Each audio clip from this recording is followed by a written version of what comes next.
गुप्त नवरात्र ये क्या होते हैं? इन्हें हमेशा लोग ये कहते हैं कि ये साधकों के लिए होते हैं, आम लोगों के लिए नहीं होते। गुप्त नवरात्रे विशेष रूप से साधकों के लिए हैं और साधकों के लिए भी जो तंत्र के साधक हैं उनके लिए। जब व्यक्ति साधना करने चलता है या साधना करता है तो उसको थोड़े से प्रयास में भी सिद्धि की प्राप्ति हो जाती है। व्यापार नया खोलना है और व्यापार करना चाहता है या नौकरी नहीं मिल पा रही है तो और उसके लिए अर्जी लगानी है तो उसके लिए 1.25 किलो साबुत हल्दी, 1.25 मीटर पीला कपड़ा और 1.25 किलो पीला मीठा प्रसाद। माँ बगलामुखी हमारे हर तरह के कष्टों को हर लेती हैं, जिनका एक नाम है माँ पीताम्बरा। क्या ये एक ही रूप है या दोनों अलग अलग देवी तत्व हैं? माँ बगलामुखी का असली नाम है वल्गामुखी। जी बिल्कुल, क्योंकि वल्गा कहते हैं लगाम लगाने की शक्ति, अभिचार और कृत्याओं पर एकदम से लगाम लगा देती है, इसलिए इनका नाम वल्गामुखी से व्युत्क्रम होकर के और ये बगलामुखी पड़ा।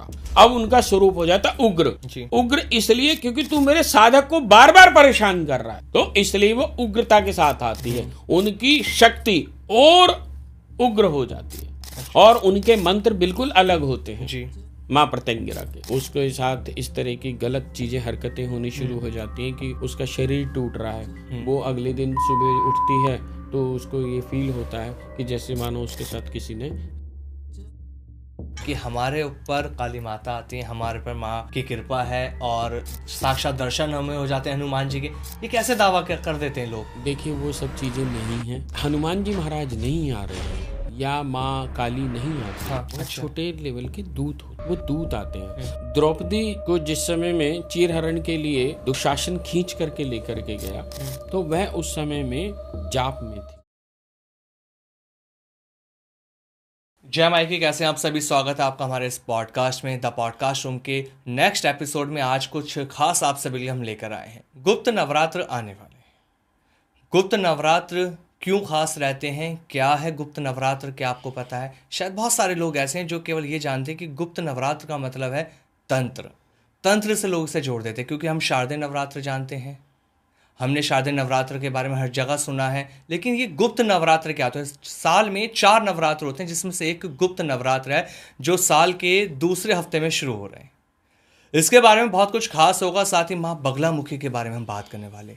माई जो हमारे हर तरह के कष्टों को दूर कर देती हैं, कैसे हमारी परेशानी को दूर करती हैं। साथ ही हम बात करने वाले हैं प्रत्यंगिरा, विपरीत प्रत्यंगिरा। आखिर ये नाम है क्या? कभी आपने सोचा है कि माँ बगलामुखी तो हमारे कष्टों को दूर कर ही लेती हैं, लेकिन विपरीत प्रत्यंगिरा ये एक ऐसा नाम जो शायद आपने अभी तक पॉडकास्ट हिस्ट्री में नहीं सुना होगा, लेकिन इस पॉडकास्ट में आपको सुनने को मिलेगा, क्योंकि हमारे साथ हैं स्वामी आलोक महाराज जी। गुरुजी बाबा स्वागत है आपका। जय माई की। कैसे हैं गुरुजी आप? मैं बहुत बढ़िया हूँ, माई की कृपा है। गुरुजी जैसे हमने कहा कि ये पॉडकास्ट सबसे विशेष 2026 का इसलिए होने वाला है क्योंकि हम यहाँ पर गुप्त नवरात्र के बारे में बात करेंगे, माँ बगलामुखी के बारे में बात करने वाले, और साथ ही विपरीत प्रत्यंगिरा, ये एक ऐसा नाम जो लोग नहीं जानते इनके बारे में जी। सबसे पहले आपसे जानना चाहेंगे, गुप्त नवरात्र ये क्या होते हैं? इन्हें हमेशा लोग ये कहते हैं कि ये साधकों के लिए होते हैं, आम लोगों के लिए नहीं होते, तो इनके बारे में थोड़ा सा बताइए। देखिए क्या है, जैसे कि नाम से ही विदित हो रहा है गुप्त नवरात्रि जी। गुप्त का मतलब होता है छुपे हुए, गुप्त का मतलब होता है सबके लिए नहीं। अब पहले थोड़ा सा इतिहास के बारे में जाने कि गुप्त नवरात्रि की शुरुआत कहाँ से हुई। गुप्त नवरात्रि रामकृष्ण परमहंस ने अपने साधकों के लिए विशेष रूप से शुरू करवाए थे। अच्छा।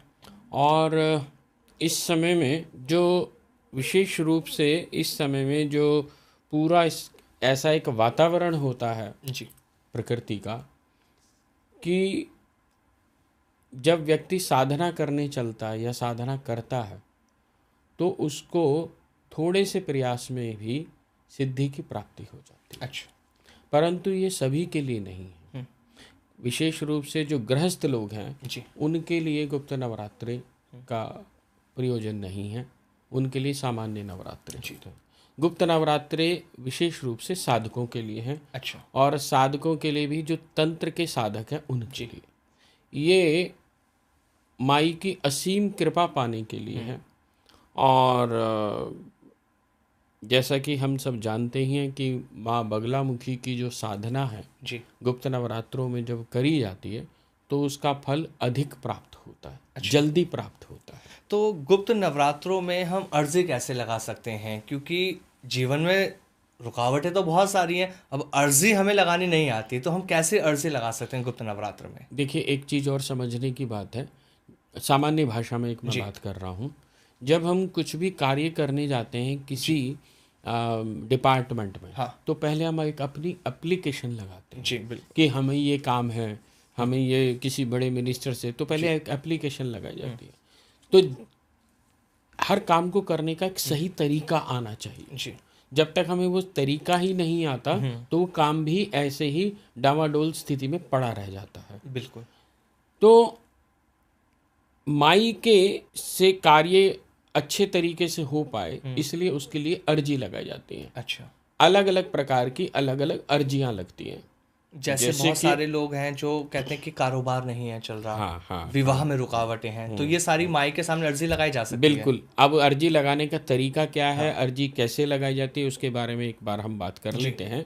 जैसे कि हमारे यहाँ विशेष अर्जी लगाई जाती है, जैसे किसी कन्या की शादी नहीं हो रही, अच्छा। किसी के व्यापार नया खोलना है और व्यापार करना चाहता है या नौकरी नहीं मिल पा रही है, तो और उसके लिए अर्जी लगानी है, तो उसके लिए 1.25 किलो साबुत हल्दी, 1.25 मीटर पीला कपड़ा और 1.25 किलो पीला मीठा प्रसाद, ये 3 चीज़ें जो हैं विशेष रूप से हमारे मंदिर में माई के सम्मुख आकर के लगाई जाती हैं। अच्छा। और उसमें अपनी एप्लीकेशन लगाई जाती है कि भाई हमारे की ये समस्या है, एक तरह से ये मेरा नाम है, ये मेरा गोत्र है, ये मेरी समस्या है, वो पूरा एक लेटर बना करके उसमें रखा जाता है और वो विशेष मंत्रों से हम उसी समय में करवाते हैं। एक तो तरीका ये है। दूसरा तरीका ये है, कई लोग मंदिर में नहीं आ पाते, जैसे मेरे पास ऑस्ट्रेलिया से, अमेरिका से, थाईलैंड से या अन्य अन्य क्षेत्रों से, मुंबई से, तो इन दूर से भी अर्जियां आती हैं। अच्छा। तो वो फिर क्या करते हैं कि कुरियर करा देते हैं। अच्छा। और जो प्रसाद के लिए है वो उसका जो धनराशि है वो हमें पेटीएम या आजकल तो सुविधा और भी हो गई है, जोमेटो आदि इत्यादि, उसके माध्यम से प्रसाद वो भिजवा देते हैं। तो हम उनके नाम पर उनकी गोत्र वगैरह सब करके वो अर्जी लगा देते हैं। एक तरीका तो ये है। एक वो अर्जी होती है जब ये तो नए कामों और नई सब व्यवस्थाओं के लिए, जिनके काम खराब हैं। अच्छा। या किसी के ऊपर बंधन लग गया, किसी का स्वास्थ्य खराब पड़ा हुआ है, उसके लिए भी अर्जी लगानी पड़ती है। तो उसकी अर्जी माँ प्रत्यंगिरा को विशेष रूप से काली मिर्च की अर्जी लगती है। काली मिर्च की? यस, काली मिर्च की 1.25 किलो काली मिर्च, 1.25 मीटर काला कपड़ा और उसमें गुलाब जामुन, 1.25 किलो गुलाब जामुन की विशेष अर्जी लगती है, जिससे माँ प्रत्यंगिरा जो रुके हुए काम हैं उनके या किसी ने बंधन लगा दिया उसके ऊपर वो माँ सुनवाई करती है।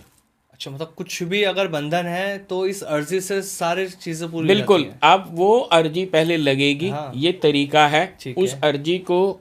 अब ये हमने ऐसा नहीं हमारे अपने मन से बना करके, ये हमने बेकायदा शास्त्र में जो विदित है उसके अनुसार हमने निकाल करके पूरी रिसर्च करके उसके उपरांत। और मैंने माई की इतनी असीम कृपा मैं देखता हूँ कि जिसकी भी अर्जी लगती है वो कभी निराश नहीं हुआ। तो गुरुजी सबके लिए एक जैसे अर्जी होती है वहाँ पे? मैंने बताया ना, जैसे सबकी एप्लीकेशन है, सबकी अलग अलग है। अब हल्दी की भी अर्जी लगती है। अच्छा। और ये अर्जी जो है काली मिर्च की भी लगती है। और जिनको धन से संबंधित विशेष रूप से उनकी माँ ललिता त्रिपुर सुंदरी से भी हम अर्जी लगवाते हैं। अच्छा। उसमें बेलगिरी की अर्जी लगती है, लाल कपड़े में बेलगिरी की अर्जी लगती है और माई का प्रसाद लगता है, उसमें अनार चलते हैं। अच्छा। और फिर माई को भोग प्रसाद लगा करके फिर हम अर्जी लगाते हैं। तो अलग अलग प्रकार की अलग अलग अर्जियां लगती हैं। उसके लिए बेटर तो यही है कि आप संस्थान में आए, मंदिर में आए और माँ से निवेदन करें, अनुनय विनय करें। और आपका कार्य अवश्य होगा, मैं आपको श्योर शॉट कह रहा हूँ। तो जैसे गुप्त नवरात्र अब शुरुआत होने वाली है, गुप्त नवरात्र में भी ये अर्जी लगाई जा सकती है? बिल्कुल। गुप्त नवरात्रों में तो मुझे ऐसा लगता है कि शायद बहुत जल्दी इसका असर मिलेगा। अच्छा। प्रभाव प्राप्त होगा। तो जो भी अर्जी लगवाना चाहता है वो बिल्कुल मंदिर में आके अर्जी लगवा सकता है। मंदिर में आकर के भी लगा सकते हैं। अब कोई बहुत ही विदेश में है या कहीं अन्य में है, तो वो हमारे से संपर्क कर लें, हमारे से संपर्क करके फिर हम उसकी व्यवस्था करवा देंगे। गुरुजी, जैसे आपने अर्जी के बारे में तो हमें समझा दिया कि अर्जी हमें कैसे लगवानी है, क्योंकि जब तक परेशानियों के बारे में हम किसी को बताते नहीं हैं तो वो दूर नहीं होती है, और जब माई के सामने बैठ के अपनी परेशानियां बताएंगे तो वो श्योरिटी की दूर हो जाती है। अब जैसे बहुत सारे लोग जो हैं अर्जी जो बालाजी बालाजी जाते हैं वहाँ भी अर्जी लगती है। अच्छा। ठीक इसी प्रकार से भी हमारे भी मंदिर में अर्जी लगाई जाती है। अच्छा। उससे फिर माँ जल्दी सुनवाई करती जी है। जी जी जी। इंस्टेंट रिलीफ के लिए। इंस्टेंट रिलीफ चाहिए तो आपको अर्जी जरूर अर्जी लगवानी लगानी, पड़ेगी। बिल्कुल। गुरुजी, जैसे हमने शुरुआत में कहा था कि माँ बगलामुखी हमारे हर तरह के कष्टों को हर लेती हैं, जिनका एक नाम है माँ पीताम्बरा। अगर हम इनके दोनों के बारे में आपसे बात करें, क्या ये एक ही रूप है या दोनों अलग अलग देवी तत्व हैं? नहीं, देखिए क्या है, माँ जैसे कि हम कई बार अपने पुराने पॉडकास्टों में भी मैं बता चुका हूँ इसके बारे में। वैसे तो जी, माँ बगलामुखी का असली नाम है वल्गामुखी। जी बिल्कुल। क्योंकि वल्गा कहते हैं लगाम लगाने की शक्ति। तो माँ जो है दुश्मन के ऊपर एकदम से लगाम लगा देती है, अभिचार और कृत्याओं पर एकदम से लगाम लगा देती है, इसलिए इनका नाम वल्गामुखी से व्युत्क्रम हो करके और ये बगलामुखी पड़ा। अच्छा। ठीक इसी प्रकार से क्योंकि माँ बगलामुखी जो है चेतना की अधिष्ठात्री देवी होती है और चेतना स्वयं भगवान विष्णु हैं, उस चेतना को चलाने वाली जो शक्ति है वो बगलामुखी है। तो भगवान विष्णु का एक नाम पीताम्बर भी है। अच्छा।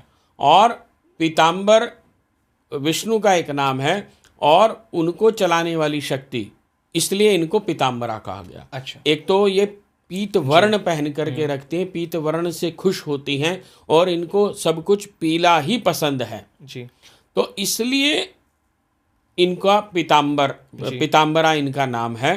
ठीक इसी प्रकार से अगर इसका संधि विच्छेद करेंगे, पी लिया है जिसने सारा अंबर, अच्छा, तो वो पीताम्बरा है ना। तो पीताम्बरा शक्ति होने की वजह से, पीताम्बर की शक्ति होने की वजह से इनका नाम पीताम्बरा पड़ा है। अच्छा। हैं दोनों एक ही, जैसे चीज़ है। एक ही माँ बगलामुखी कह लें या पीताम्बरा, एक ही बात है। एक ही स्वरूप है दोनों, बस। हाँ हाँ, दोनों की कृपा हमें बराबर ही मिलती है। बिल्कुल बिल्कुल। गुरुजी, जैसे हमने विपरीत प्रत्यंगिरा का जिक्र किया था शुरुआत में, माँ पीताम्बरा और विपरीत प्रत्यंगिरा में सबसे बड़ा अंतर क्या कुछ है?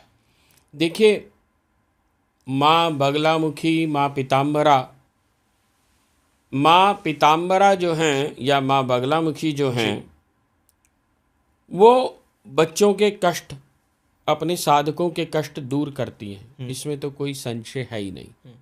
लेकिन कई बार क्या होता है, हमने ऐसा देखा है, जैसे किसी के ऊपर अभिचार कर्म कृत्याएं करा दी, कुछ और करा दिया, तो क्या होता है, उसका बंधन लग गया, वो कहीं जाता है, ठीक करा लेता है, तो ठीक करा के आता है, महीना 2 महीने ठीक रहता है, फिर पता चलता है उसने फिर कर दिया जी। फिर वो ठीक कराता है, फिर ऐसी गड़बड़ हो जाती है, फिर ऐसे ऐसी 2 4 5 10 बार ऐसी कराता है, वो परेशान हो जाता है। जी।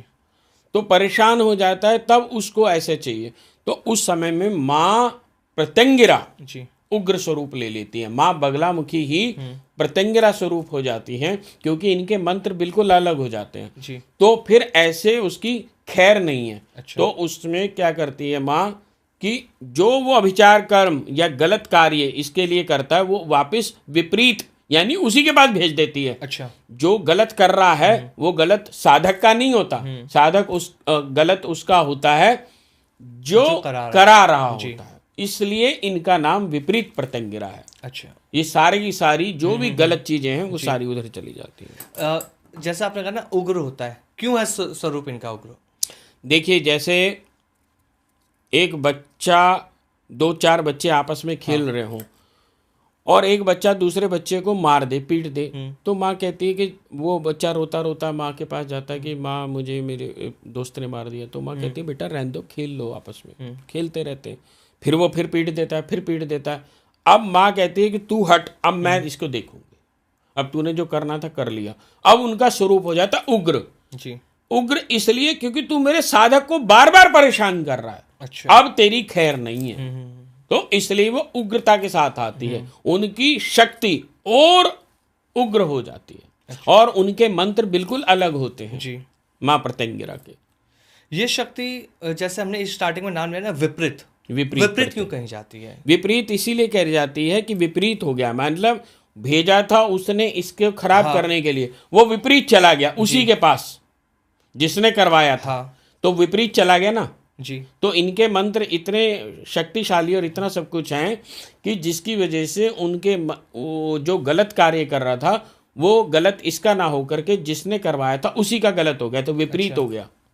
इसलिए विपरीत प्रत्यंगिरा के नाम से कहा जाता है जी। और जैसे आपने ना बंधन का नाम लिया था कि बहुत सारे लोग ऐसे होते हैं, उन्हें अचानक सब कुछ अच्छा चल रहा होता है, चाहे वो बिजनेस की बात कर लेते हैं, चाहे उनकी जॉब हो या फैमिली, सब कुछ अच्छा चलता है, अचानक से एकदम चीज़ें रुकने लगती हैं, लॉसेस होने शुरू हो जाते हैं, तो वो समझ नहीं पाते कि ये हो क्या रहा है। तो इसके पीछे कैसे पता लगे कि हाँ किसी ने कुछ करा दिया है? बेसिकली वैसे तो सिम्टम्स भी पता चलने शुरू हो जाते हैं, स्वास्थ्य खराब हो जाता है। आप जहाँ बिजनेस कर रहे होते हैं वहाँ बिजनेस पे बैठते हैं तो दिमाग काम करना बंद हो जाता है, या अच्छा चलते चलते सब खराब होना शुरू हो जाता है। वो कहता है सब कुछ तो मैं वैसे ही काम कर रहा हूँ लेकिन अब क्यों खराब हो रहा है। तो उस कंडीशन के अंदर क्या होता है कि ये सब प्रयोग कर दिए जाते हैं, और वो सब जब प्रयोग करा दिए जाते हैं तो उसका दिमाग काम करना बंद कर देता है। क्योंकि चेतना शून्य होनी शुरू हो जाती है, चेतना पे एक तरह से अटैक करते हैं। अच्छा। तो उस चेतना को वापस ठीक ढंग से सुदृढ़ करने के लिए माँ विपरीत प्रत्यंगिरा और माँ बगलामुखी के भी विशेष मंत्र होते हैं, जिससे कि वह जो साधक है जिसके साथ गलत हो रहा है वो ठीक होना शुरू हो जाता है। तो गुरुजी जैसे आपने कहा कि कोई भी साधना कर सकता है, क्या इनका कोई नियम भी है? हाँ, नियम तो बहुत ज़्यादा अधिक है। माई की साधना करते हैं तो उसके नियम होते हैं, लेकिन जब विपरीत प्रत्यंगिरा की हम बात करते हैं, विपरीत प्रत्यंगिरा के तो ज़्यादा नियम हैं। अब उसमें क्या है कि एक तो ये घर के ऊपर साधना उपासना नहीं होती है, ये मंदिर में ही हो, इसके यज्ञ होते हैं। अच्छा। जैसे कि मेरे पास ही कोई एक व्यापारी थे बहुत बड़े, उनका लगभग 10-12 करोड़ रुपया अटक गया था कहीं। अच्छा। और वो निकल ही नहीं रहा था, उन्हें समझ में आ गया कि ये कुछ करा हुआ है। तो वो बातचीत हुई, वो मेरे पास आए, माँ विपरीत प्रत्यंगिरा के उनके मैंने यज्ञ भी करवाए, उनकी अनुष्ठान भी हुआ, और जब सारा ये चीज़ हुई तो उनके पैसा खुलना शुरू हो गया, वापस आना शुरू हो गया जी।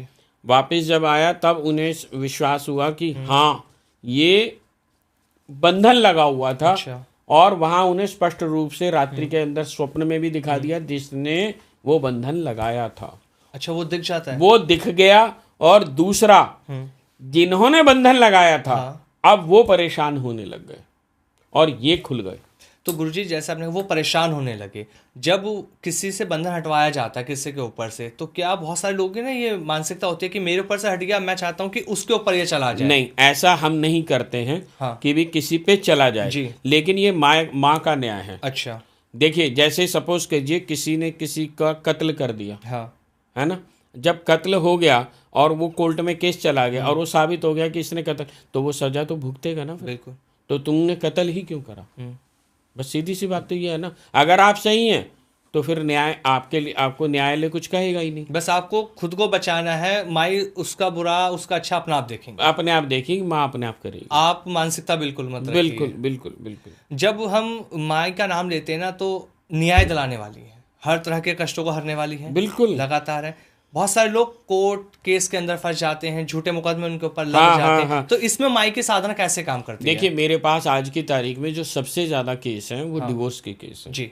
लगभग 70% जो केस हैं वो डिवोर्स के केस हैं। 70%। अगर मैं ये समझूं कि मेरे पास 2,500 से 3,000 अगर केस हैं तो उसमें से 70% सिर्फ और सिर्फ डिवोर्स के केस हैं। अच्छा। और लगभग 25-30% जो है प्रॉपर्टी डिस्प्यूटेड है जी। प्रॉपर्टी के डिस्प्यूट है। कोई भाई का किसी ने दबा ली, किसी का कुछ हो गया, जो भी कुछ है।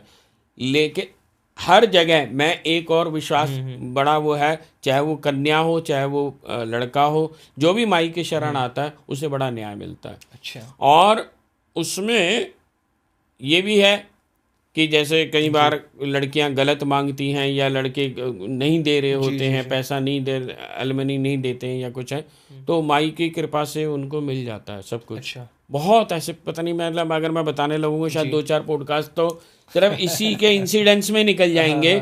केस टू केस जी। मैं अगर डिस्कस करने लगूंगा तो 2-4 पॉडकास्ट तो इसी में निकल जाएंगे। गुरुजी मारण क्रिया क्या है? मारण क्रिया ये होती है कि जब किसी को बिल्कुल, जिसको हम अभिचार कर्म या कृत्याएं कहते हैं, तो उसी में ही सामने वाले को ये कर दिया जाता है कि किसी तरह से ये मृत्युशैया पर आ जाए। अच्छा, बिल्कुल, इसे डेथ बेड जिसे बोलते हैं, उस पर आ जाता है और उसके हाथ से सब कुछ निकलना शुरू हो जाता है। अच्छा, उस कंडीशन के अंदर जी, माँ बगलामुखी की और माँ प्रत्यंगिरा की, मतलब इतनी तीव्र द्रुत गति से इसमें रिलीफ मिलता है। मतलब प्राण बचाए जा सकते हैं अगर प्राण भी बचाए जाते हैं। खाली प्राण, देखिए प्राण का मतलब वो प्राण नहीं है कि भाई कोई बिल्कुल ही उस पर हो गया। अब किसी का बिजनेस मान लीजिए 10 करोड़ 50 करोड़ रुपए का था और वो बिल्कुल ही जीरो पर ला गया, तो वो भी तो डेथ बेड पे ही आगे, समझो। बिल्कुल। अब घर में 2-2 रुपए के लिए आदमी मोहताज हो गया जी। ऐसे मेरे पास कितने ही किस्से हैं जिसमें एक समय में बहुत राजाओं की तरह से संपन्न था एक आदमी, और उनके कम से कम 30 मकान थे। अच्छा। गुजरात के अंदर, महाराष्ट्र के अंदर, और इतने बड़े बड़े महल थे कि उनके अंदर फिल्मों की शूटिंग तक हुई है। अच्छा। और आज वो बंदा जो है एक समय के उपरांत जो किराए के मकान पे रह रहे। अच्छा। तो वो उन्होंने किसी तरह से मेरे को अप्रोच करा, बातचीत हुई, तो मैंने कहा बेटा आप एक काम करो कि ये सब यज्ञ करवा लो, ये अनुष्ठान करा लो, और ये सब चीज़ें होंगी, और ऐसा करके आपका लाभ मिलना शुरू हो जाएगा। अब उनका मेरे पास तकरीबन कोई 1.5 महीने पहले फ़ोन आया था कि अब हमें रिलीफ मिलना शुरू हो रहा है। अच्छा।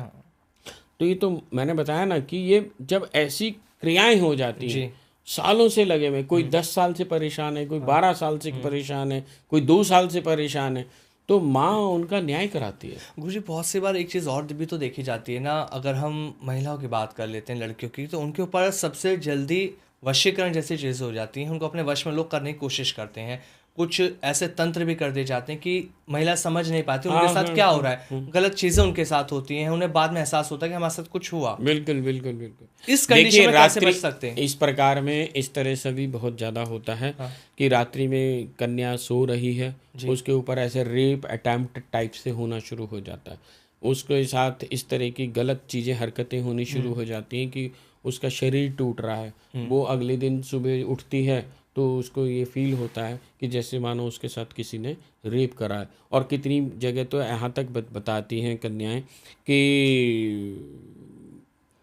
रात्रि में मैं देख रही हूँ सब कुछ हो रहा है, पर मैं बोल ही नहीं पा रही हूँ, मुँह से शब्द ही नहीं निकल पा रहा है। अच्छा। महसूस कर रही हूँ, देख रही हूँ, पर मैं बोल ही नहीं पा रही हूँ। और जब वो निकल गया समय, 2-3 दिन हो गए, तब होश आ रहा है कि मेरे साथ ऐसा हुआ, ऐसे भी हुआ। अब उनका फिर उनको मंत्र दिए जाते हैं, उनका यज्ञ होता है, अनुष्ठान कराए जाते हैं, जिससे कि उनकी वो समस्याएं दूर हो सके।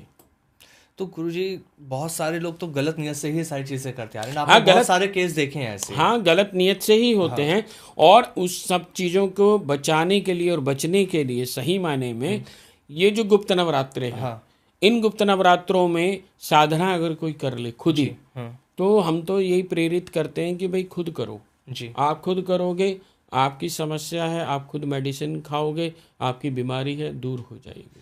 तो बिना गुरु के भी विपरीत प्रत्यंगिरा साधना कर सकते हैं? बिल्कुल नहीं करनी चाहिए। इसका तो बहुत ज़्यादा समस्या बन जाएगी, और इनकी कभी भी साधना और यज्ञ या प्रतिमा घर में स्थापित एकदम से नहीं करनी चाहिए। इनको मंत्र बिना लिए बिल्कुल नहीं करने चाहिए। अच्छा। ऐसे कितने किस्से मेरे पास आ चुके जिन्होंने करा, वो बेहोश हो गए, कोई गिर गया, ये बिल्कुल सत्य बता रहा हूँ मैं आपको। समस्या बन जाती है बिना लिए माँ प्रत्यंगिरा के कभी भी, क्योंकि ये उग्र हैं, बिल्कुल उग्र हैं, और आम इंसान संभाल नहीं सकता, नहीं संभाल सकता। अब जैसे अब आपने देखा होगा बहुत सारे वीडियोस के अंदर, वो दुबई के कोई शेख थे, वो अपने शेर पाले रखते हैं। अब कोई शौक के अंदर शेर लिया है अपने घर में, तो संभाल लेगा क्या उसे? बिल्कुल नहीं। फिर वही वाली बात है। गुरुजी इस पे एक सवाल है थोड़ा सा, जो बहुत ज़्यादा मार्केट में चीज़ें चल रही हैं, हर कोई दावा करता है कि हमारे ऊपर काली माता आती है, हमारे ऊपर माँ की कृपा है और साक्षात दर्शन हमें हो जाते हैं हनुमान जी के, ये कैसे दावा कर देते हैं लोग कि हमारे ऊपर दर्शन हो रहे हैं, हम देख पा रहे हैं? कहते हैं ताकत है कि शरीर के अंदर, मानव शरीर में वो झेल सकता है किसी की शक्ति को? नहीं, देखिए वो सब चीज़ें नहीं हैं, वो सब चीज़ें होती भी नहीं हैं। वो एक हनुमान जी महाराज नहीं आ रहे हैं या माँ काली नहीं आती है, हाँ। उनके दूत होते हैं, बहुत अच्छा। छोटे लेवल के दूत होते हैं, हम्म। वो दूत आते हैं। और उसमें भी जो ये मार्केटों में चल रहा है, उस 100% अगर केस मैं देखूंगा तो उसमें से 90% फेक है, मुश्किल से 10% ही ओरिजिनल हैं। और इस प्रकार के करने वाले और बताने वाले, उनका आप अगर घर में उनके झांकेंगे तो उनका घर बिल्कुल तितर बितर मिलेगा।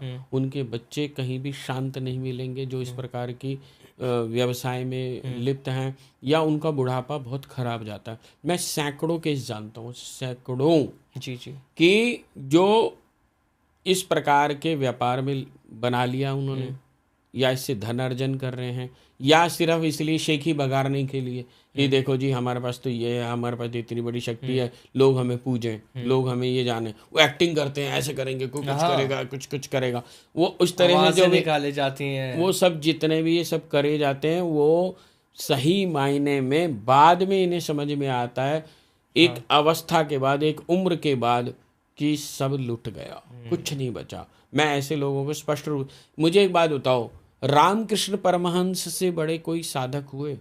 रामकृष्ण परमहंस ने तो कभी नहीं कहा कि मेरे ऊपर काली आती है। महर्षि रमन, जगत गुरु शंकराचार्य हैं, या स्वामी जी महाराज दतिया, उन्होंने तो कभी नहीं कहा मेरे ऊपर माँ बगलामुखी आती है, या कोई और आता है, या फलानी देवी आती है। ऐसे कभी कोई कहता ही नहीं है। जो सत्य होगा वो कभी, हाँ ठीक है, आपको एक इस प्रकार का दिख जाता है तो इनको बताया भी नहीं जाता। इसमें तंत्र में बड़े सारे नियम हैं कैसे इसको करना है, कैसे करना है। जो लोग बताना शुरू कर दे, मेरे पास ऐसे कितने ही केस हैं जो टैरो कार्ड रीडिंग करते हैं, जो रेकी करते हैं, जो एस्ट्रोलॉजी कर रहे हैं, या वास्तुशास्त्र, जो खुद फंसे हुए हैं और जो मेरे पास आते हैं। अच्छा। कि जी हम फंस गए, हमने फलानी जगह बता दिया, या उसकी जगह नहीं। मेरे पास जो ज्यादा आने वाले लोग हैं ना, वो ज्यादा यही लोग हैं वो दूसरों को बताने के चक्कर में फंस जाते हैं। मैं कई बार बता चुका हूं कि भाई ऐसे चक्कर में मत फंसो। हाँ। इन चक्करों में कुछ नहीं रखा हुआ, इससे बाहर निकलो। कैसे पहचानो कि जिससे हम जुड़ रहे हैं, जिसको हम अपना गुरु बना रहे हैं, वो सच्चा है या नहीं? देखिए, जिनसे हम जुड़ रहे हैं, मैं कई बार बोल चुका हूँ, बोलता हूँ कि ऐसे व्यक्ति के सम्मुख बैठने के बाद आपको स्वतः पता चलना शुरू हो जाता है, आपके हृदय में शांति प्रतीत होनी शुरू हो जाती है, हृदय में एक भाव बनना शुरू। आप प्रेमानंद जी के सामने बैठे, आपके हृदय में ना गदगद होना शुरू हो जाएगा हैं। और जितने भी आडंबरी हैं, उनके पास बैठ करके उनकी भाषा में, उनके शब्द में, उनमें कोई भाव ही नहीं है। बस सिर्फ क्या है, 2 फूल यहाँ चढ़ा दो, ऐसा कर दो, फलाना कर दो, ये कर दो, तुम्हारा ये काम। भाई ऐसे नहीं होता। उसके लिए आपको प्रेममय होना पड़ेगा। प्रेम तो चाहिए माँ के लिए। माँ और बच्चे के बीच में जो सबसे बड़ी जरूरत है वो है प्रेम जी। अगर माँ और बच्चे के बीच में प्रेम ही नहीं है तो माँ से वो कुछ प्राप्त नहीं कर पाए। प्रेम के बिना सब अधूरा है। आज क्या दिक्कत हो रही है, माँ की प्रॉपर्टी तो चाहिए पर माँ नहीं चाहिए। हमें सही मायने में माँ चाहिए, माँ की प्रॉपर्टी नहीं चाहिए। कैसे हमें सब कुछ मिले, हम कैसे माँ से मांगे? देखिए, सबसे पहले तो मैं हमेशा एक ही बात बोलता हूँ कि हृदय के अंदर ना विद्वेष नहीं होना चाहिए कि मेरे भाई को मिल गया मुझे नहीं मिला जी, इसको मिल गया मुझे नहीं मिला। नहीं, ऐसा नहीं। मेरे भाग्य, मेरे कर्म और मेरा हिसाब जी।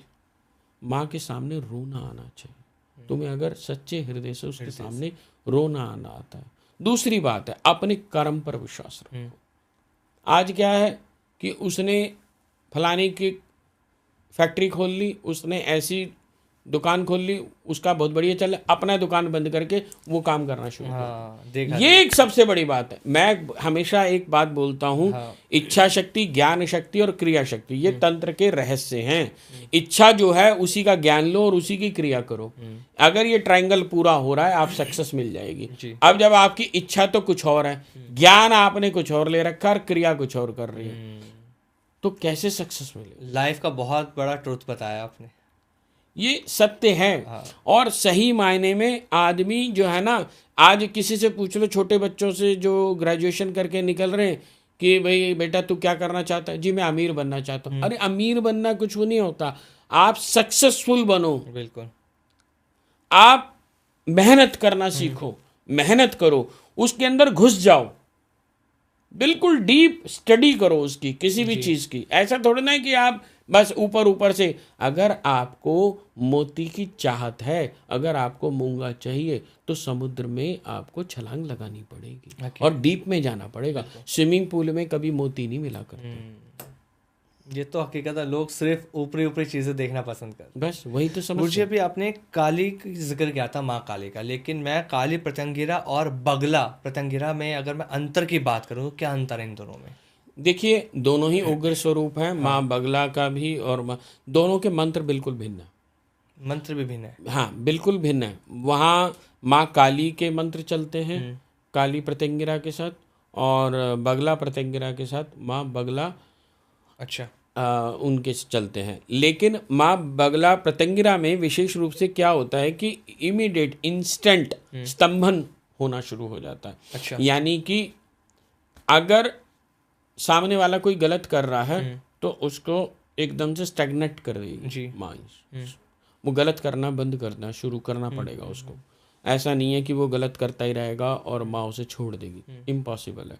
वो ये समझ ले कि अब तो तुझे रोल बैक करना ही पड़ेगा। अच्छा गुरुजी, जैसे हमने शुरुआत में तंत्र के बारे में भी बात करी थी, तंत्र को लेकर लोग बहुत ज़्यादा ना कन्फ्यूज़न में रहते हैं कि तंत्र पहले तो है क्या, हम कैसे समझें, कब पता लगता है किसी के ऊपर तंत्र कर दिया गया। और जब माँ बगलामुखी का नाम आता है तो जहन के अंदर एक ही चीज़ आती है कि तंत्र, कि माँ ही हैं जो हमारे ऊपर के हर तरह के तंत्र को काटती हैं। बिल्कुल, माँ बगलामुखी के जाप से जी। माँ बगलामुखी की साधना से, माँ बगलामुखी की पूजा से, माँ बगलामुखी के यज्ञ से, अनुष्ठान से, जो भी करेगा या करवाएगा उससे उसके ऊपर होने वाले किसी भी प्रकार के कृत्याएं, अभिचार, कर्म, जिसको आजकल की भाषा में तंत्र करा देना या कर देना बोलते हैं, वो कट जाता है। अच्छा। वो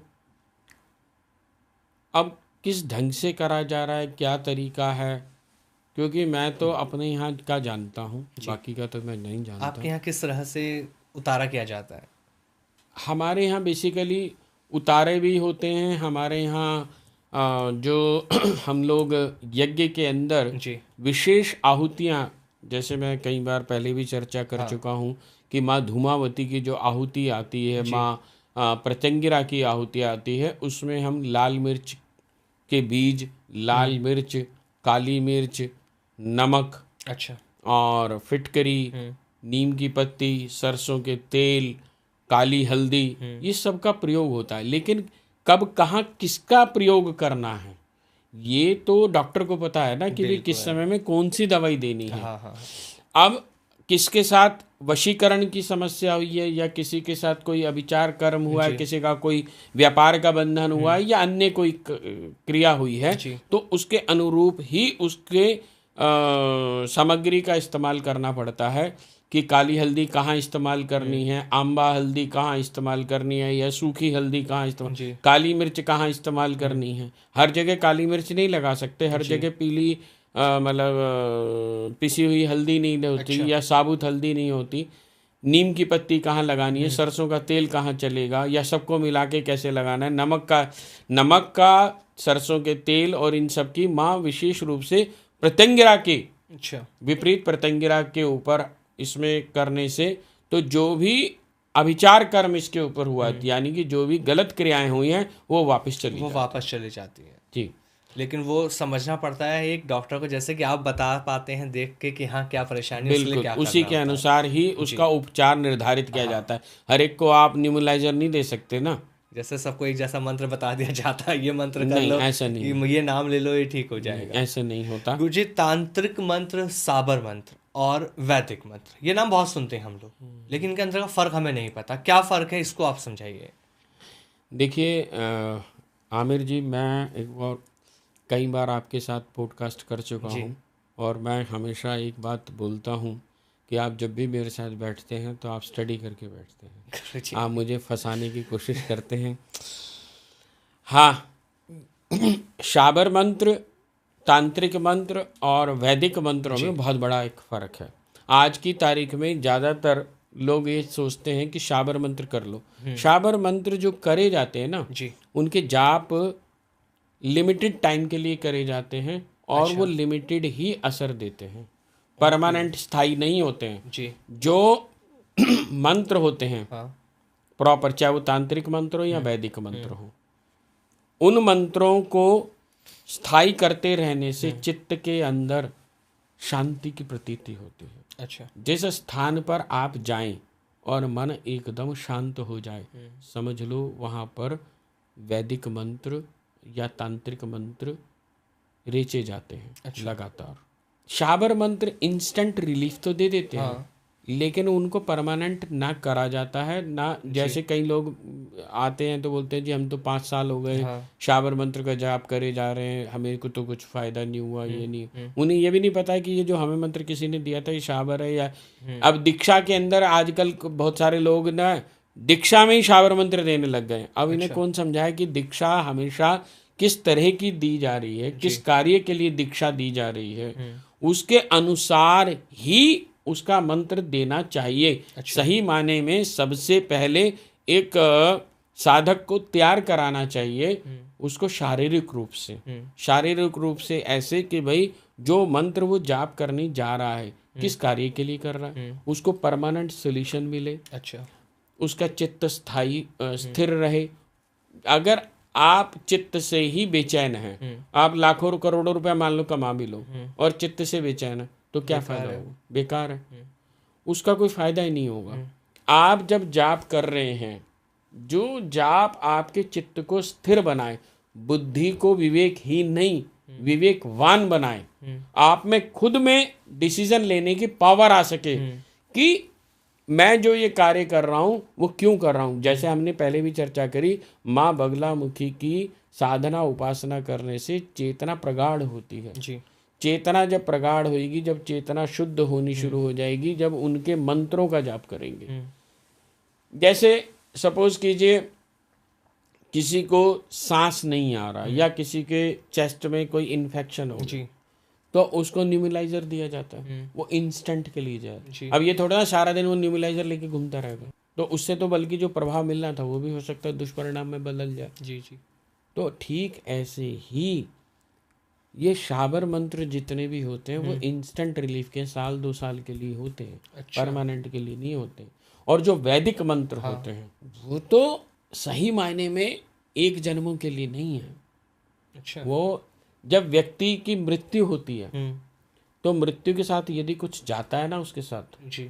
तो अगले जन्म के लिए तो वह जाती है उसकी पूजा साधना उपासना। ये हमने कई बार सुना। अच्छा। पर वो साधना उपासना कैसी हो, वो वैदिक मंत्रों की हो या तांत्रिक मंत्रों की हो, तो वो आगे उसमें जाती। शाबर मंत्र पहले बहुत कम लोग करा करते थे। अब आप देखिए ना कि उन जितने भी शाबर मंत्र होते हैं उसमें क्या होता है, एक तरह से बंधन लगा के हम काम कर रहे हैं। जी जी। तुझे दुहाई, तुझे ये है प्रेत बांध, मशान बांध, ये बांध वो बांध, तुझे काली की दुहाई, तुझे भैरव की दुहाई, तुझे इसकी दुहाई, तुझे उसकी दुहाई। दुहाई का मतलब क्या है? आपने उसको बंधन में लेके, तो आप किसी को जबरदस्ती काम करा रहे हैं। एक है कि आप स्वयं की चेतना को जागृत करा रहे हैं, आप अपने स्वयं को शिव रूप में परिणित करना चाहते हैं, आप काली की जागृति अपने अंदर में चाहते हैं, उस चेतना को जागृत कराना चाहते हैं जी। तो जब आपकी वह चेतना जागृत हो जाएगी तो आपको अन्य किसी की आवश्यकता नहीं।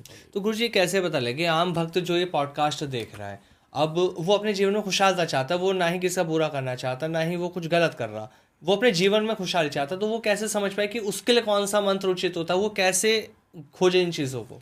भाई देखिए ना, आप डिपेंड तो वही वाली बात हो रही है ना कि किस यूनिवर्सिटी में पढ़ रहे हो आप। अगर आप ऑक्सफोर्ड यूनिवर्सिटी में पढ़ रहे हो तो आपको पढ़ाई का स्टडी ठीक ही होगी। आप अगर दिल्ली यूनिवर्सिटी में पढ़ रहे हो तो आप श्योरिटी है ना कि जो आपको सर्टिफिकेट मिलेगा, जो पढ़ाई कर रहे हो आप ठीक पढ़ रहे हो। लेकिन अगर आप गली कूचे के अंदर पहुंच गए हो और वो पढ़ा रहा है तो आपको कैसे पता कि वो सही पढ़ा गलत रहा का है? पता ही नहीं। पता ही नहीं। तो वो जो पढ़ा रहा है वो आप पढ़ रहे हो, वो तो जब 10-20 साल के बाद समझ में आएगा कि यार ये तो जो सर्टिफिकेट लेके घूम रहे हो उसका कोई वैल्यू ही नहीं है। तो कैसे आम इंसान ध्यान दे इन चीज़ों पर, कैसे समझे कि अगर मैंने किसी से कोई दीक्षा ले रहा हूँ, किसी से कोई मंत्र लिया, क्योंकि आज की डेट में डिजिटल का जमाना है गुरुजी। मैंने बताया ना कि सबसे पहले यही बात समझ ले कि शाबर मंत्र की दीक्षा कैसे। हम्म, शाबर मंत्र की दीक्षा नहीं होती है। दीक्षा नहीं होती। शाबर मंत्र तो टेम्परेरी रिलीफ के लिए है, या एक कोई समस्या आ गई, जैसे अभी हमने बताया न्यूमलाइजर की एक जी एग्जांपल जी दे जी करके जी जी। कि भाई कोई समस्या आ गई, आपने इंस्टेंट शाबर आपने हमने कर लिया, हमने वो रिलीफ रिलीफ कर मिल लिया। गया। लेकिन परमानेंट सॉल्यूशन पाने के लिए तो आपको वैदिक या तांत्रिक मंत्रों का ही मंत्रों जाप करना चाहिए, जहां से आपकी चेतना उन्नत होगी, जी। जहां भगवती आपको आशीष देगी, जहां भगवती सदैव आपके साथ रहेगी, जहां पर आपके साथ वो 64 योगिनियां, जी। वो सहचरियां आपके साथ सदैव उनकी शक्तियां सम्मिलित स्वरूप से तब मिलेंगी ना जब आप उनके मंत्र का जाप करोगे। और उसकी एक प्रक्रिया है, तरीके से होगी। कैसे? पहले गायत्री होएगा, फिर उसके बाद कौन सा होगा, गणपति का मंत्र कितना करना है, जैसे हरिद्रा गणपति का। अब जैसे मैं हमारे यहाँ आने वाले बहुत सारे लोगों को बोलता हूँ कि भाई जैसे कोई भी मिनिस्टर होता है उसका एक पीए पीएस सब होते हैं, हर जगह किसी भी मिनिस्टर का होता है। ठीक इसी प्रकार से माँ बगलामुखी का भी अपने जो पीएस हैं वो हरिद्रा गणपति हैं। जब हरिद्रा गणपति के माध्यम से फाइल माई के टेबल पे पहुंचेगी तो आपका काम निश्चित हो जाएगा। जी जी। तो इसलिए हरिद्रा गणपति के मंत्र होते हैं, स्वर्णाकर्षण भैरव के मंत्र होते हैं, या और काल भैरव के मंत्र होते हैं। तो प्रोटोकॉल पूरा लागू करते हुए जब आप करते चले जाएंगे तो आप उचित और सही दिशा आपको मिल जाएगी। सही दिशा हमें तभी मिलेगी जब एक सही गुरु मिलेगा। एक कहावत है ना गुरुजी ना, पानी पियो छान कर, गुरु बनाओ जानकर। बिल्कुल। लेकिन आज की डेट में हम गुरु अगर बना लेते हैं तो, लेकिन एक गुरु का भी तो उद्देश्य होता है ना, उसका कर्तव्य ये बनता है कि जो उसका भक्त है, जो उसकी दीक्षा ले रहा है, वो कैसा है। देखिए, सबसे पहले एक ये जानना चाहिए किसी भी स्थान पर जाने के बाद जी। कि गुरु मेरी जेब में झांक रहा है या गुरु मेरा लाभ देख रहा है। गुरु तो वो होता है जो आपके व्यक्तित्व को निखार दे, जी।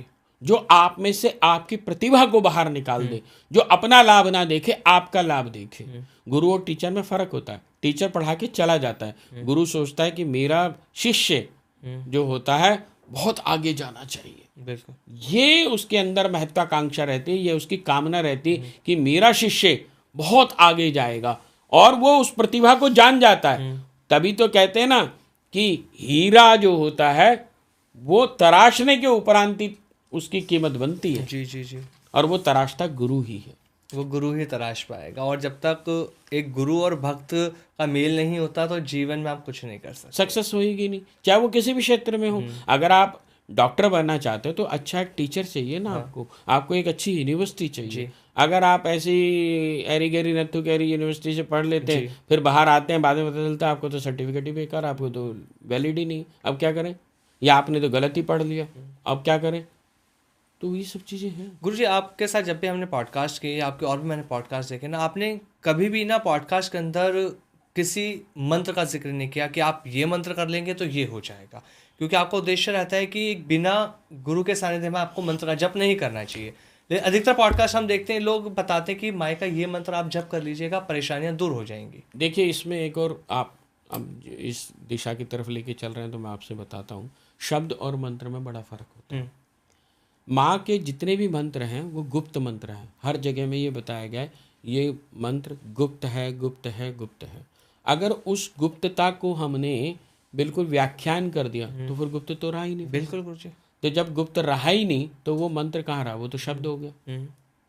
शब्द में और मंत्र में बड़ा फर्क होता है। मंत्र की अपनी एक ऊर्जा होती है और वह ऊर्जा गुरु के माध्यम से मिलती है। जी। और जब आप कोई भी मंत्र ऐसे ही कहीं इंटरनेट से किताब से उठा करके करना शुरू कर देते हैं तो वो मंत्र नहीं रहता, क्योंकि निष्प्राण होता है। अभी आपने प्राण को सिद्ध नहीं करा। जो प्राण को सिद्ध कर लेता है, पहले श्वास को सिद्ध, प्राणायाम को सिद्ध करे, प्राण को सिद्ध करे। प्राण को जितने भी सिद्ध महापुरुष हुए हैं उनके प्राण सिद्ध रहते हैं। जब प्राण को आप सिद्ध कर लेंगे तब आपका मंत्र भी सिद्ध हो जाएगा। मननात् त्रायते इति मंत्रः, जो मन को त्राण करे, मन का त्राण करे, वह मंत्र होता है। ठीक इसी प्रकार से जो बहुत अधिक योगी सिद्ध, बहुत ही सिद्ध, जिसे बोलेंगे कि भाई जैसे हिमालय पर्वत पर जो रहने वाले हैं, उनमें श्वास और प्रश्वास कम चलता है, प्राण का भी संचार, उनमें चेतना और चेतना के ऊपर नाद की अवस्था जागृत हो जाती है। जब नाद की अवस्था जागृत हो जाती है तो जैसे कई बार मैंने इतना बहुत रामकृष्ण परमहंस के बारे में जाना और समझा है कि कितनी बार जब उनको समाधि लग जाती थी तो लोग ये चेक करते थे कि इनकी नाड़ी चल भी रही है कि नहीं, श्वास चल रहा है, और लगता था कि श्वास चल ही नहीं रहा है। उनका श्वास बहुत धीमा हो जाता है, ऐसे व्यक्ति का श्वास धीमा हो जाता है। जब श्वास अधिक गति से इंद्रियों में चलता है तो संसार प्यारा लगता है, और जब श्वास सिद्ध होना शुरू हो जाता है, जब प्राण सिद्ध हो जाता है, तब मंत्र सिद्ध होता है। और ऐसे गुरु का जब प्राण सिद्ध होगा तो उसका मंत्र भी सिद्ध होगा। और जब ऐसा व्यक्ति आपके कान में मंत्र फूंकता है तब मंत्र कार्य करना शुरू कर देता है। इंटरनेट से लिया हुआ मंत्र आपको काम नहीं देगा, क्योंकि ना अब बहुत ज़्यादा ट्रेंड इंटरनेट वाला चल भी रहा है कि हर तरह का वशीकरण है, कुछ भी करना तो ये मंत्र हमारा आपको जाप करना है, बस इससे बचना है, बिल्कुल अवेयर रहना है। क्योंकि माँ की कृपा पानी है तो एक गुरु का सानिध्य, गुरु का आशीर्वाद बेहद ज़रूरी है, क्योंकि सही मार्गदर्शन एक गुरु ही हमें दिखाते हैं। बिल्कुल गुरु जी, जैसे शुरुआत में भी हमने बात करी थी गुप्त नवरात्र को लेकर, और ये पूरा पॉडकास्ट हमारा इसी के इर्द गिर्द चल भी रहा है। हम चाह रहे हैं लोगों को ये समझाना कि आखिरकार गुप्त नवरात्रे या हम विपरीत प्रत्यंगिरा माँ की जो बात कर रहे हैं कैसे हमारे जीवन को बदलाव में लेकर आती है। गुप्त नवरात्र में हमें और किन चीज़ों का खास तौर पर ध्यान रखना है ताकि जो परेशानियां जीवन में है वो बढ़े ना? देखिए, गुप्त नवरात्रे में आप दुर्गा सप्तशती का पाठ कर सकते हैं। वैसे तो मैं फिर दोबारा से ही यही बोलूँगा, गुप्त नवरात्रे यदि कोई माँ को साधना चाहता है, माँ बगलामुखी की साधना करना चाहता है, तो किसी भी गुरु से वो पहले मंत्र लेकर के तभी ही करे, अन्य ऐसे ही ना करे, पहली बात। दूसरी बात यह है कि माँ बगलामुखी के एक मंत्र की जब आप दीक्षा ले लेते हैं तो इसका मतलब नहीं कि सारे मंत्रों की दीक्षा हो गई। अच्छा, हर मंत्र की दीक्षा ली जाती है, ठीक है, तरीके से ली जाती है। ऐसे नहीं है कि एक मंत्र कहीं से ले लिया और सुन लिया और कुछ हो गया और हम जी उसमें सिद्ध हो गए। हाँ, ये ठीक है कि आपने अगर एक मंत्र सिद्ध कर लिया तो दूसरा मंत्र जल्दी सिद्ध हो जाता है, ये ठीक है। अच्छा, हाँ, उसमें वक्त नहीं लगता, उसमें समय नहीं लगता। दुर्गा सप्तशती के साथ माँ बगलामुखी के मंत्र संपुटित करके भी करा जाता है। डिपेंड करता है ना, वही वाली बात है कि किस समय किस तरह की समस्या है। हम जिस तरह की समस्या है वैसा ही दवाई को देना पसंद करते हैं। ये नहीं कि सबको एक ही दवाई दे दो, सबको एक ही तरह से नहीं हाँका जा सकता। गुरुजी, महिलाओं को लेकर एक सवाल आपसे जानना चाहता हूँ। हम माँ बगलामुखी की उपासना करते हैं, भक्ति करते हैं, साधना करते हैं। जो हमारे घर के अंदर महिला हैं, जो लेडीज़ हैं, ठीक है, उनको जब मंथली प्रॉब्लम जो होती है, जैसे होता है मासिक धर्म, जब वो आते हैं तो हम उनको एकदम अछूता देखते हैं, जबकि हम काली माता को भी तो पूज रहे हैं, माँ बगलामुखी को भी तो पूज रहे हैं, वो भी तो एक महिला ही का स्वरूप है। देखिए, यहाँ पर आकर के ना थोड़ा सा इसमें दो समझने वाली बात है। हाँ, हमारे यहाँ पर वैष्णव संप्रदाय है, हमारे यहाँ पर शाक्त संप्रदाय है, शाक्त शैव संप्रदाय है, गणपत है और सौर संप्रदाय है। जगत गुरु शंकराचार्य जी ने पंचायतन पूजा का प्रावधान रखा है जी। तो वैष्णव संप्रदाय में छुआछूत बहुत है। तो ये जो चीज़ें ज़्यादा आ गई हैं ये वैष्णव संप्रदाय की वजह से आई हैं। अच्छा, शाक्त और शैव बिल्कुल भी इन चीज़ों की परवाह नहीं करता है। अच्छा, जिस समय द्रौपदी को भी खींच करके बाहर लेकर के आया गया तब वह भी रजस्वला थी और वह एक ही साड़ी में थी, लेकिन वह क्या कर रही थी? वह वहाँ कर रही थी साधना। वहाँ मंत्र जाप के लिए मना नहीं करा गया है। अब इस बात को इंटरप्रेट गलत ढंग से करा गया है। अच्छा। सही माने में है क्या कि जिस समय में स्त्री रजस्वला होती है उस समय में थोड़ा सा शरीर निढाल हो जाता है रक्तस्राव की वजह से। जी। अब पुराने समय में स्त्रियों को दूर 5 किलोमीटर 2 किलोमीटर दूर से जाके पानी लाना होता था, चक्की चलानी होती थी, अन्य जितने भी भारी काम होते थे उसमें अधिक रक्तस्राव होता था। और शायद इस प्रकार के चीज़ें भी नहीं थी जो वो अपने आप को हाइजीन कर सके। जी। द्रौपदी को जिस समय में चीरहरण के लिए दुशासन खींच करके लेकर के गया तो वह उस समय में जाप में थी। ऐसा नहीं था कि उन्होंने वो जाप नहीं कर सकती थी या जाप नहीं कर रही थी। जैसे पुराने समय में क्या होता था कि स्त्रियां जो थी कुएं से पानी भर करके लाती थी, चक्की चलाती थी, अन्य सारे भारी काम होते थे जिस समय रक्तस्राव अधिक होता था। और उस समय में हाइजीनिक व्यवस्थाएं भी इस तरह की नहीं थी जो आज उपलब्ध हैं। दूसरी बात यह है, अगर इसको ऐसे भी देखा जाए कि जब द्रौपदी ने चित्कार करा, उन्होंने आवाज लगाई भगवान श्री कृष्ण से, तो भगवान श्री कृष्ण ने ये नहीं कहा कि तू तो रजस्वला, मैं तुझे हाथ कैसे लगा सकता हूँ, मैं तो तेरी हेल्प ही नहीं कर सकता। तो ऐसा तो नहीं कहा। और तंत्र में तो विशेष रूप से, अब मैं जो बोलने जा रहा हूँ आप बिल्कुल अचंभित हो जाएंगे कि रजस्वला स्त्री का जो रक्त होता है वह माँ को अर्पित करा जाता है, माँ काली को विशेष रूप से। वो सिर्फ तंत्र को कई बार काटने के लिए करा जाता है, कई बार सिर्फ इसलिए करा जाता है जिन स्त्रियों को बच्चा नहीं हो रहा होता उस समय में उस रक्त के माध्यम से ये सब प्रयोग कराए जाते हैं। अब अगर ऐसा होता तो माँ को क्यों रक्त वो बिल्कुल चढ़ाते अर्पित होता? नहीं होता। और तंत्र में तो इसका बहुत, और इस समय में तो स्त्री बल्कि और शुद्ध होती है। हाँ। उसको तो ये बताया गया कि अधिक जी साधना करनी चाहिए, अधिक तांत्रिक उपासना करनी चाहिए, क्योंकि उस समय में वो इंस्टेंट कनेक्ट कर सकती है। ये तो मिसकंसेप्शन है, बहुत ज्यादा ये सिर्फ मिसकंसेप्शन। लोगों ने अपने मन के शाक्त बना और शैव, जैसा कि मैंने बताया कि 5 संप्रदाय में से विशेष रूप से शाक्त और शैव इसको बिल्कुल भी नहीं मानता है। और जैसे जैसे आपकी साधनाएं गहरी हो जाती हैं, जी। आप जब शाक्त हो जाते हैं, पूर्ण रूपेण शाक्त हो जाते हैं, तो आपका नाम भी बदल जाता है। तो आपके ऊपर किसी भी शौच कर्म का कोई प्रभाव नहीं पड़ता। आपके घर में किसी भी प्रकार की कोई मृत्यु हो जाए, कोई घर में बच्चा पैदा हो जाए या इस तरह की ऋतुस्राव वाली बात हो, तो वो इससे बिल्कुल अलग रहता है, उससे समस्या ही नहीं है। गुरुजी, महिलाओं पर भी सबसे पहले तंत्र हो जाता है ना, वशीकरण की हम बात करते तो सबसे पहले अटैक जो महिला ही हो जाती है। उसका सिर्फ एक ही रीज़न है, उसका एक बहुत बड़ा रीज़न है, क्योंकि महिलाएं खुद ये सोचती हैं कि हम अशुद्ध हैं। अच्छा। और उस सोच की वजह से वो पूजा बंद कर देती हैं। हाँ। तो जब आप पीछे से खंबे से कोई करंट आने ही नहीं दे रहे हैं, तो कनेक्शन आप डिस्कनेक्ट कर दे रहे हैं, तो फिर कैसे काम चलेगा? आप सारे काम वही सब करते हैं, वो बाकी आप खाना भोजन वैसे ही करते हैं, कहीं घूमने जा रहे हैं, सब कुछ कर रहे हैं, लेकिन जाप क्यों बंद कर देते हैं? मैं तो विशेष रूप से सबको यही बोलता हूँ कि बेटा हाँ ठीक है, आप जो है अपनी व्यवस्था बना लो, तरीके से बैठ जाओ, हद से इतना कर लो। अगर आपके मन में ऐसे कुछ है तो माई को या पूजा के स्थल को जो है छुओ मत, लेकिन आप अपने जाप को मत छोड़ो। मतलब अगर कोई लंबे समय से जाप करता आ रहा है, गुरुजी मैं इसको ऐसे समझना चाहूंगा, और जैसे किसी का हम बताते हैं कि 40 दिन को आपका जाप करना पड़ेगा जी, तो जब 40 दिन का जाप करना है तो उस 40 दिन के अंदर तो एक ना एक बार तो हो ही जाएगा, आएगा। तो उसको आप इससे बाधित मत होइए, इसके दिमाग में मत बिठाइए, और खाली जो है आप अपना कोना पकड़ो और जाप करते रहो। अच्छा। बल्कि आप तो इसका और बहाना बना लो कि भैया ऐसा है घर वालों, अब मैं कोई काम नहीं करूंगी, मैं सारा दिन जाप करूंगी। अब जैसे गुप्त नवरात्र शुरू होंगे, अगर किसी महिला के साथ ऐसा होता है तो वो बिल्कुल कर सकती है, बिल्कुल कर सकती है। लेकिन ये फिर मैं बार बार बोल रहा हूँ, वो शाक्त में पहले एंटर कर जाएं। अब पहले से ही मन में है कि हमने तो कन्हैया को हाथ लगा दिया तो ये हो जाएगा। ये जो वैष्णव संप्रदाय है, यहाँ छुआछूत बहुत ज्यादा है।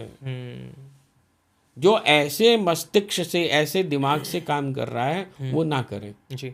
हाँ, जो सोचता है कि ये मेरी माँ है बस, और जो दोष और इन सब चीज़ों से ऊपर उठ करके माँ और पुत्री का भाव रखे हुए है, तो माँ उसको अवश्य प्राप्त होती है। तो सच्चे श्रद्धा से अगर हम माँ की उपासना करते हैं तो क्या हमें माँ के दर्शन हो सकते हैं? क्यों नहीं हो सकते? क्यों नहीं? किस अवतार में होते? देखिए, माँ सही मायने में जो माँ की जो शक्ति है ना, दुर्गा सप्तशती में इसमें स्पष्ट रूप से है। माँ मंत्रात्मिका शक्ति है। मंत्रों में जो शक्ति है वही शक्ति है जी। और जब आप जाप करना शुरू कर देंगे तो आपके अंदर एक अनुभव की शक्ति जागृत होनी शुरू कर देगी। आपको स्वतः पता चलना शुरू हो जाएगा कि हाँ, ऐसी कोई ऊर्जा मेरे चारों ओर मुझे रक्षा के रूप में भी, आशीर्वाद के स्वरूप में भी मुझे प्राप्त हो रही है। और यही ही विशेष समय होता है गुप्त नवरात्रि का। गुप्त नवरात्रि में ये विशेष जो शक्ति है आप उसको अर्जित कर सकती हैं। माँ तैयार बैठी है आपको वह शक्ति देने के लिए। आप बस एक बार भाव के साथ मांग कर तो देखो, मांग के तो देखो, वो सब कुछ हमें देंगे। बिल्कुल अवश्य। गुरुजी, माँ पीताम्बरा के बारे में कहा जाता है कि अगर हमारी स्पीच सही नहीं है, कॉन्फिडेंस नहीं आता, बहुत सी बार ऐसा होता है ना कि हम कहना तो बहुत कुछ चाहते हैं किसी मीटिंग में या किसी कन्वर्सेशन हॉल में, लेकिन हम कह नहीं पाते या डिप्रेशन में चले जाते हैं चीज़ों को लेकर, एंजाइटी रहती है। तो क्या माँ पीताम्बरा की कृपा से, इनके आशीर्वाद से ये जो परेशानियाँ जीवन में आती हैं इनसे हम बच सकते हैं? आपने बहुत अच्छी बात करी। उसमें क्या है कि आप आज की तारीख में, अब ये तो सर्वविदित ही है कि बहुत बड़े बड़े पॉलिटिशियन जो है माँ की शरण में जाते हैं। हमारे मंदिर में ना जाने कितने ही IAS officer, DIG, IG rank के रिटायर्ड जज और मिनिस्टर्स, बहुत लोग आते हैं जी। वो क्यों आते हैं? क्योंकि वो वाक की शक्ति चाहते हैं। क्योंकि आपने कोई बात कही और सामने वाले ने मान ली, यानी आपके ऑर्डर्स वो फॉलो कर रहा है जी। ये जब आप माँ बगलामुखी की साधना उपासना शुरू कर देते हैं तो सामने वाला आपके ऑर्डर्स को फॉलो करना शुरू कर देता अच्छा। है। और आपकी वाक में, आपकी वाणी में वह ओज उत्पन्न होना शुरू हो जाता है जिससे सामने वाला आकर्षित होना शुरू हो जाता है। और माँ के मंत्र, माँ की, मैं तो बहुत ही सरल भाषा में बोलता हूँ, आपको कुछ नहीं आता ना तो आप मंदिर आना शुरू हो जाओ डेली। मैं बहुत सारे यहाँ हमारे यहाँ आते हैं कि जी हम जी मंदिर का चलिया लेना चाहते हैं, 40 दिन तक सिर्फ माँ के दर्शन करेंगे, प्रसाद चढ़ाएंगे, चले जाएंगे। मैं तो बेटा हाँ शुरू करो, कोई दिक्कत नहीं, आप आओ माँ के दर्शन करो, चले जाओ। आपको अपने आप आपकी वाणी में, आपके चेहरे में एक ओज प्राप्त होना शुरू हो जाएगा। पॉलिटिशियन क्यों भागते हैं? जितने भी बड़े बड़े कंपनी के डायरेक्टर हैं, चेयरमैन हैं, वो माँ बगलामुखी की विशेष कृपा पाने के लिए क्यों जाते हैं? ये आपने लाइन कही कि इसीलिए राजनेता सबसे ज्यादा भागता है। क्यों जाता है? इसीलिए क्योंकि उसे वाक की शक्ति चाहिए, उसे वाणी की शक्ति चाहिए। बिल्कुल। और वाणी की शक्ति सामान्य शक्ति नहीं चाहिए, उसे वो शक्ति चाहिए कि जो उसके ऑर्डर को माने, जो उसके एम्प्लॉय उसकी बात माने जी। और एक बात और अब आपने छेड़ी है कि जिन के जैसे कोई चेयरमैन है, कोई डायरेक्टर है और उसे ये लगता है कि मेरे एम्प्लॉय मेरी बात नहीं मानते, तो उसे किसी ना किसी तरह से माई की शरण आ जाना चाहिए। आप देख लेंगे, आपको पता चल जाएगा कि 3 महीने के अंदर अंदर उसकी परिस्थितियां बदलनी शुरू हो जाएंगी।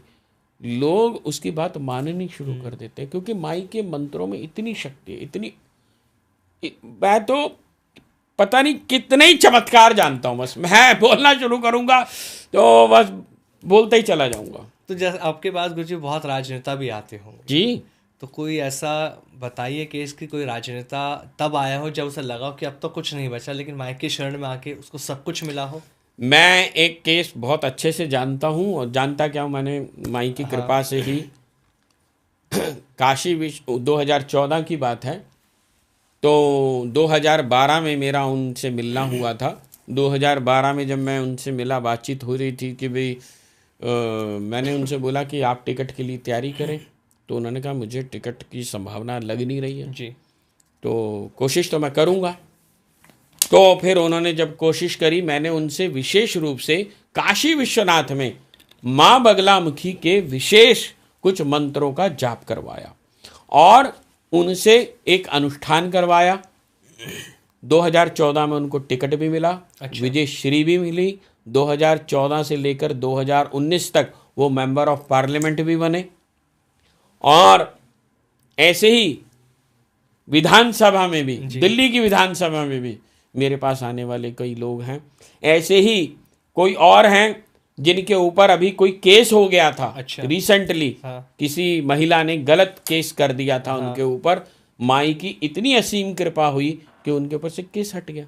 और गलत झूठा केस करा था। हाँ। वो बहुत अच्छे ही राजनेता हैं जी क्योंकि मैं किसी की आइडेंटिटी को रिवील नहीं करना चाहता। जी जी जी तो गुरुजी। बस मैं उसी पॉइंट ऑफ व्यू से आपको बता रहा हूँ। गुरुजी, आपके जब मंदिर की हम बात करते हैं तो हर तरह का यज्ञ आपने बताया वहाँ होता है। माँ पीताम्बरा का यज्ञ भी आपके यहाँ पे होता है? माँ पीताम्बरा का तो यज्ञ सबसे महत्वपूर्ण है, रहता ही है। अच्छा प्रत्येक शुक्रवार को माँ लक्ष्मी का विशेष यज्ञ रहता है। अच्छा। और प्रत्येक रविवार निशुल्क यज्ञ रहता है। कोई भी आकर के निशुल्क यज्ञ में सम्मिलित हो सकता है।